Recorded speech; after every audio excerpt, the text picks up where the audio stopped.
देखा बरसाता बरखा के पानी, दोनों जानी के भीगे जवानी। वो देखा बरसाता बरखा के पानी, दोनों जानी के भीगे जवानी। मुए जात बानी जिंदगी से हारे है सनम। का देखो लड़कियां मुड़े जाती है तो का करी? अरे कुछ कर ना तो पाप लगी। ए मैडम क्या है? एक मिनट। बड़ी हंसा में समाते और प्यारे है सनम, बड़ी हंसा में समाते और प्यारे है सनम। हम तुम्हारे हैं सनम, हम तुम्हारे हैं सनम।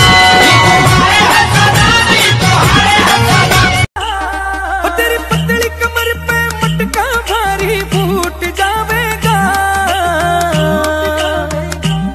रे थोड़ी हलवे हलवे चाल घुंघरू टूट जावेगा।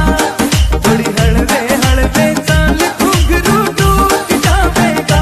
घुंघरू टूट। आज मौसम बड़ा बेईमान है, बड़ा बेईमान है आज मौसम।